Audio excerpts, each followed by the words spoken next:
Mbwita. Mbwita. Exabiso. Nini. Nikomela kio. Nini. Wapi. Soki pe oyebi. Na oyo basala kio na pe. Nyoka na yo. Merci beaucoup. Naye awa mokolo ya mercredi le 5 mars na 16h babomaki petit frère na ngai babetaki bamachete na motu e petit frère ayebaki na kokufa akufai na hôpital ya Mokolo.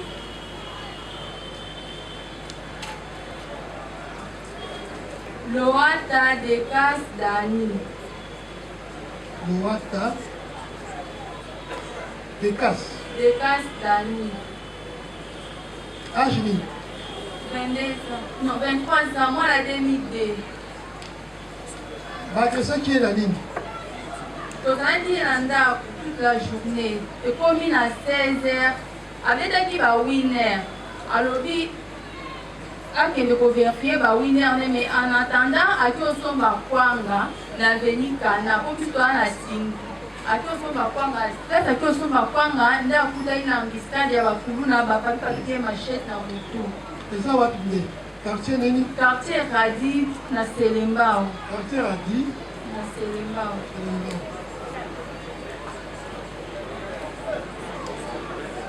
Bagression na yo, ebi bango? Si, bazali belé mais awa tozaka na 3 personnes.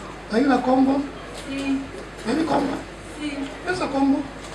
Tozala papa Michel Kanzoza. Michel Kanzonzi. Tozala papa Senor Mochwa.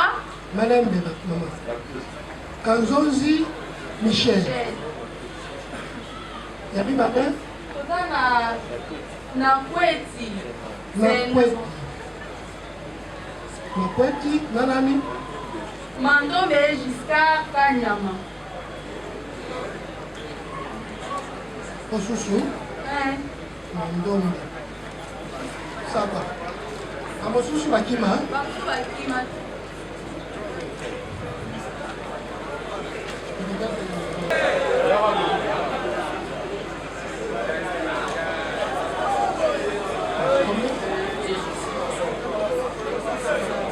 Akweti.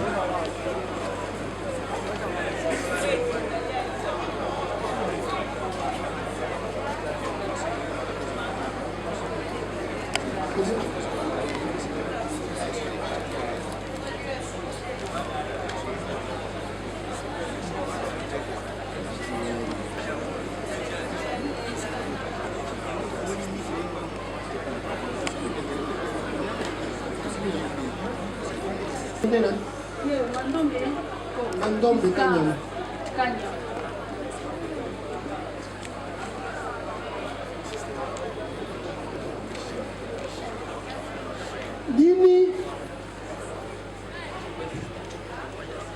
Nini yanakisi ke bangonde basali makabona? Nous yanakisi tant babomi petit frère, babeti massage. Babeti machete.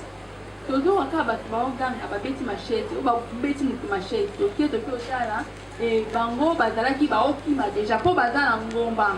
Bazalaki baomata déjà. Papa oyo aza soda FARDC eloko ezolekela ngana liko. Avi atomboli drapeau po aza na mwana na ye chef ya groupe wana groupe la baope bautota nkoma mpe soki eza même groupe mususu. Kombo na ope race noire ba-congolais. Nini?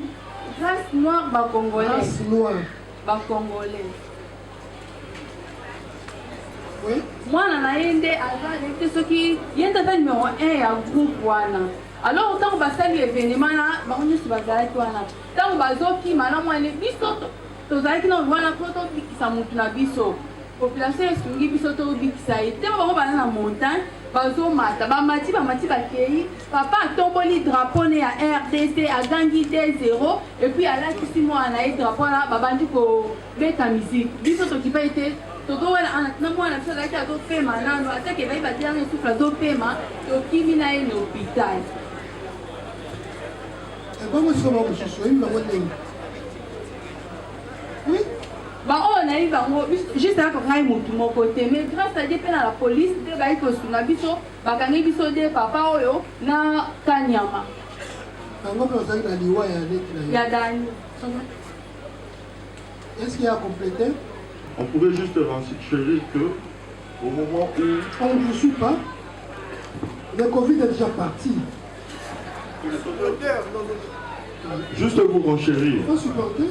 Au moment où la commission de fait s'est passée, la famille n'avait pas saisi la police pour traquer ces malfrats. C'est par l'investigation qui a été à l'auteur de vous présenter ces trois personnes. C'est parce que vous serez trop les micros. Vous voulez plus vous sécuriser. Donc, la présence de ces trois prévenus par devant vous n'ont pas été cités nommément par nous. C'est la police elle-même. La police a fait son travail d'investigation pour les déférer par devant vous. Et par les auditions passées, commençant par la police et le parquet, je pourrais dire que l'un d'entre eux est passé aux aveux. Qui? Mandombe Giscard, qui est passé aux aveux de lors de cette commission de fait. Chuté par là, j'aimerais vous prendre les certificats de décès ainsi que les photos. Allez-y. Nani, Giscard, Kanyama. Pour la ligne, il a bien dit Kanyama. Kokanga ngo makasi te. Si bango na pété.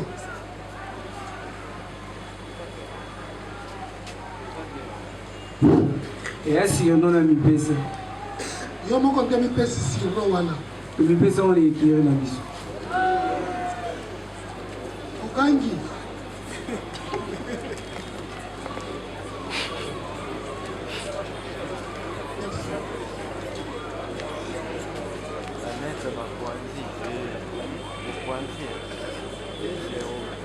Mi pesa kombo akanyama.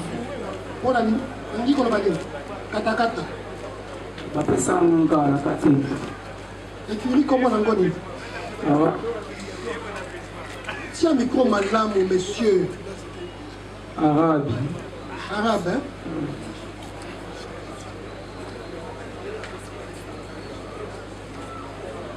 Est-ce que vous pouvez confirmer ceux qui ont mis balai, baza pembeni na yo, baza ba membre ya écurie na yo? Baza membre écurie na ngai. Baza ba membre ya écurie nini? Bango ba écurie. Bana na bango nde baza na écurie. Écurie nini? Tu vas arabe. Bango pe ba arabe hein? Ah. Mais oyo bazo loba race noire des Congolais. Eh bien. Eh bien ngote. Est-ce qu'il y a solo écurie arabe et agressaki mwana mboka Lowata? Tous ces frontières qui sont tous ces frontières depuis Gala. Lowata pe moko ya écurie. Écurie adverse. Écurie nini? On a bien qui a roi espagnol au tout frontière na bango. Race hein? Roi espagnol. Nini? Wa roi espagnol au pouvoir qui au tout frontière na bango. À l'américain. Toi quitté. Race nini? Roi espagnol, mais qui est américain, au tout frontière na bango. Américain hein?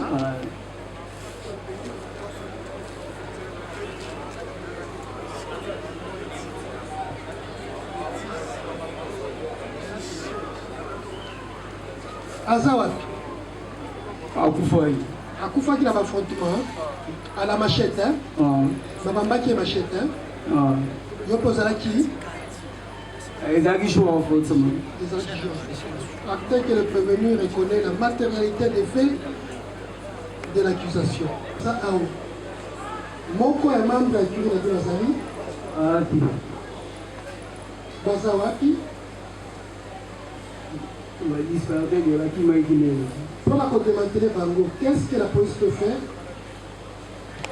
Base, c'est ça. on a base qui doit nous coûter la terrain, mais tout coûte la vie. Terrain nini? Terrain, il y a Maloula. Terrain Maloula, et Zawapi. Et là, on peut dire que c'est le mbao. Et comme il a c'est le mbao. Lorsque le prévenu reconnaît les faits, nous croyons que c'est un aveu sincère. Reste à savoir s'il est en train de disculper les autres. Le tribunal va savoir, mais le tribunal ne trouvera pas de scrupules à lui poser autant de questions possibles, mais les confronter. Vous donnez le micro au sergent. 2-0. Les amis match. Yango nenga na kokamwa mboka pembe. Match yango wana oloba azoba 2-0.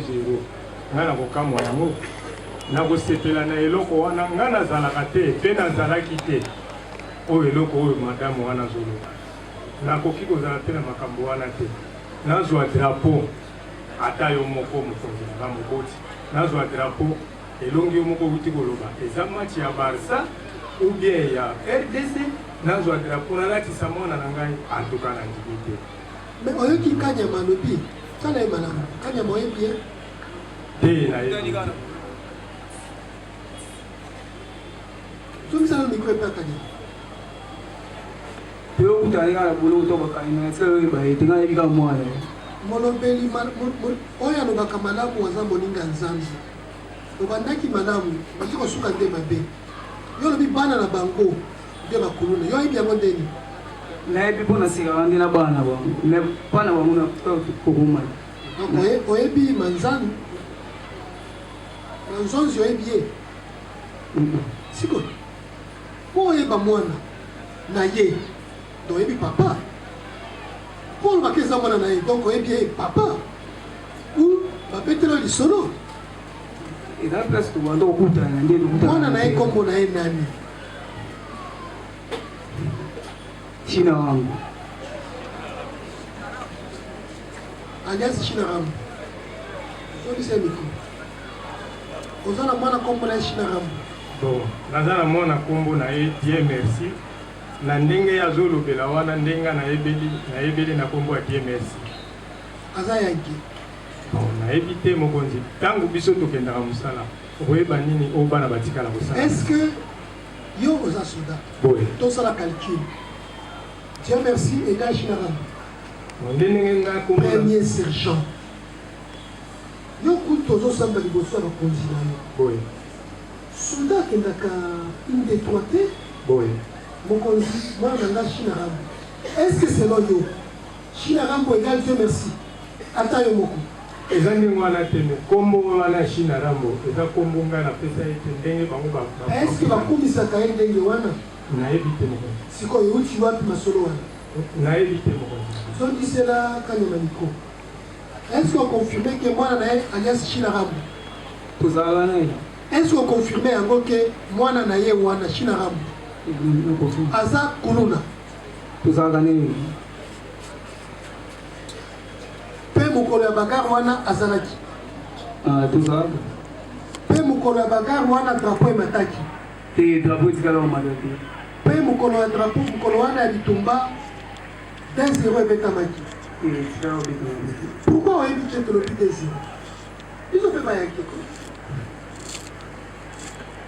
bien koti bango babetaki ya bango esalaki eloko te ya biso ekote double biso mpe bayaki ko comment est-ce que mama oyo akoki koloba awa abeti cri 2-0 amatisi mpe drapeau likolo mama alobi mpe effectivement ezala ye ezala mwana na ye bayangi et c'est d'ailleurs lui qui couvre le groupe boza na nsima na bino na kunzi mataba eza bongo te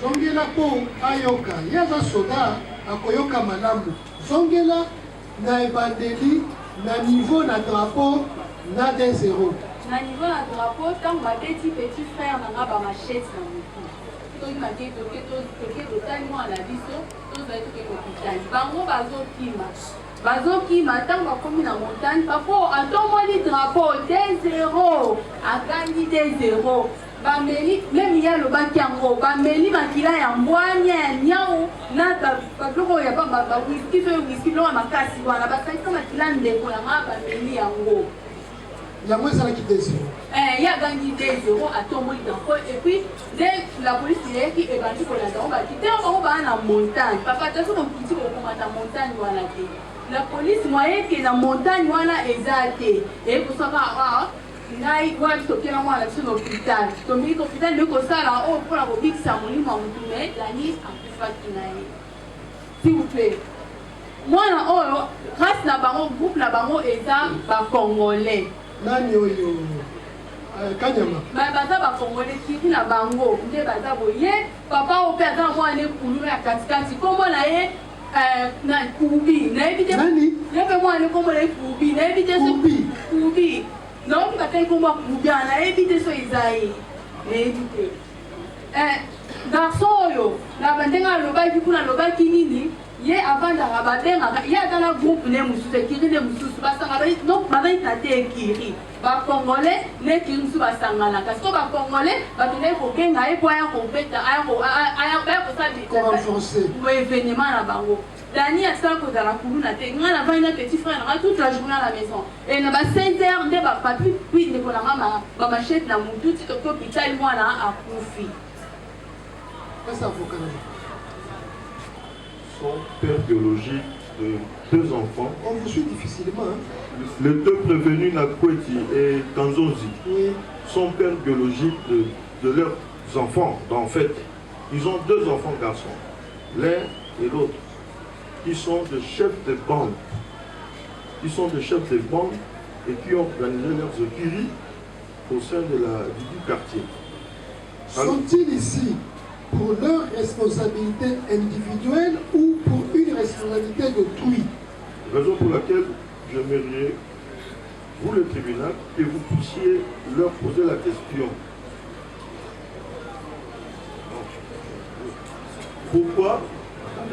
Pourquoi sont-ils présents par devant vous? Merci. Monsieur le Président, pour essayer un peu de... C'est mon estimé confrère voulait dire. Donc, les 2 prévenus qui sont traduits par des vers vous ici, ils sont poursuivis par cohérité, la cohérité des infractions. Calmez-vous. Oui. Laissez ça. Voilà pourquoi n'entrez pas en contraste avec les déclarations de votre client. Dans cette déclaration, il a soutenu la participation individuelle dans la collectivité. Hein? Laissez ça. Sinon, vous allez vous perdre. Calmez-toi, madame. Sergent. Prenez sergent. Oui. Drapeau. namatisaki te mo kaptene omoni makambo oyo natikaka makambo oyo te nayaka na auditora naye kosala plainte na ngai soki nakobosana te le 1er janvier 2024 na Ngalema nasala plainte na ngai bakita mpe sur le terrain na bakorbo na 2025 awa na okobosana nde date po ezala dernière audience oyo basalaka na Selembao kolongo balongwa kuna bakiti na terrain na ngambo ya ekiri ya baaméricain wana na comme peke oneni auditoré ekokanga mboka mobimba te. Donc on confirme que victime wana yepe moko ya bayaki boye. Est-ce que ya solo yo ofandi na mwa ngomba? Bon, Selembao tala de Selembao Tony, on connaît que Selembao monsieur boye. On connaît que Selembao boye. Est-ce qu'on ofandi na mwa ngomba? Na baya na mango. C'est ça. Merci à micro. Na kweti. Yankee. Yankee. Yankas. Papa ya Yankee. Fourmi. Fourmi. Voilà comment on a été. Courbi. Yété papa. Kouri. Yété. Nanikas. Justin. Mwana na yo. Yankee. Aza inquiété papa pour moi n'attend Simon, n'attend sa banane en Yankee. Eh papa. Pendant qu'il y a une quatrième humanité. N'attend si bango à la Troisième humanité. Bango nyos, otanga. Yo tangate. Yo tangate. La couette. Oui papa. Otanga classe. Quatrième mécanique. Humanité. C'est bon. Si yo peut otanga. Maman oyo, oye bien. Naye bien. Oye bien nani. Pourquoi nous avons un quartier raté? Ofani na bango quartier moko. Quartier moko. Bakangie pour la Nous attendons votre comparution pour les comptes prévenus Kanzonzi Mouyanga Michel, maître Joël Kabea, avocat inscrit au barreau du Congo central, conjointement.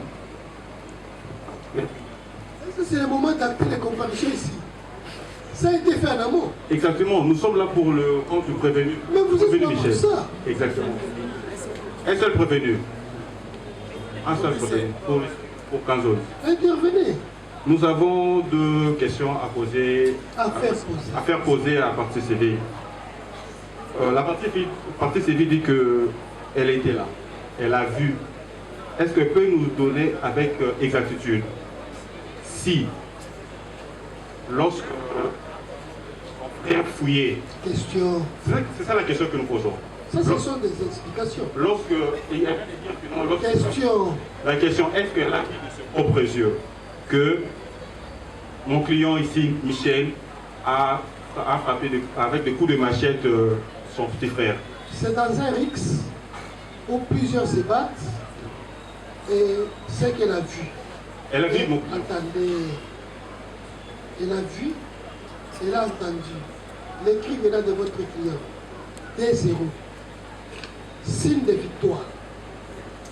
Victoire pour avoir agressé l'un de leurs ennemis. Ils ont pris son sang, ajouté à la boisson alcoolique. Ils ont consommé. Il a monté les drapeaux. Vous avez suivi. C'est ça sa participation. La deuxième question. Oui. Comment sait-on? Elle était où lorsque tout cela Elle avait qui? Vous voulez savoir qu'il était où? Oui, Vous êtes trouvé dans cette bagarre. exactement. Évoluez. Merci beaucoup, Monsieur le Président, pour la personne vermeilleuse de la parole. Là, vous êtes réveillé pour qui? Pour les cas des droits prévenus. C'est ça. Alors, nous avons deux bonnes questions à poser. Allez-y, des très bonnes questions. Oui, Monsieur le Président. Allez-y, la première. La première question est de savoir, est-ce que Madame peut nous dire, il s'agissait de quel type de drapeau? Les drapeaux d'un pays, d'une équipe ou de quoi? Et la deuxième question, elle a parlé qu'elle était avec son petit frère. Pourquoi seulement on va attaquer son petit frère et pas elle? On a attaqué son petit frère. Au moment où ils étaient tous deux ensemble, Monsieur le Président. S'agissant du drapeau, elle va intervenir. Mais s'agissant de pourquoi son petit frère, vous avez suivi les déclarations. On a entendu les déclarations de votre client alias Kanyama qui a dit que la victime serait membre d'un groupe à 13. Ce qui nous intéresse ici, c'est la première question. Madame, drapeau libre de Mataki. Drapeau ya Mataki eza drapeau ya RDC. Drapeau bataka congolais, drapeau ya RDC nde Mataki. Ça va, c'est fini, c'est fini, c'est fini. C'est le drapeau de la République. Ça va. Merci. Tonton Fanny. Ceux qui manquent la biso, à Kassi Monimo, parce que nous n'avons rien fait pour chercher à les sauver. Ce que vous ferez, c'est de mettre à votre disposition Munganga. Ce que Munganga a coquille à Kokoma. Vous entendez comme la biso, vous avez une dégueule, vous avez ça pour que elles soient pas soins nécessaires. Hein? Il y a bien parlé. Tout ça, nous sommes en carburant. Nous ne pouvons pas être à la hauteur. Parce que comme ça, la ligne pour la même fin, bâton de 61.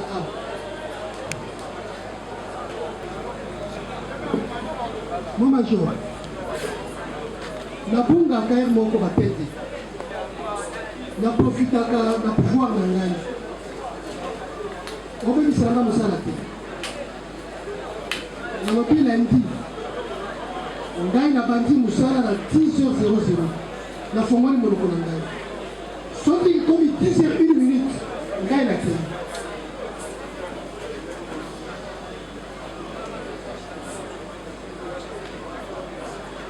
L'audience est suspendue. Nous allons reprendre le lundi à 10h.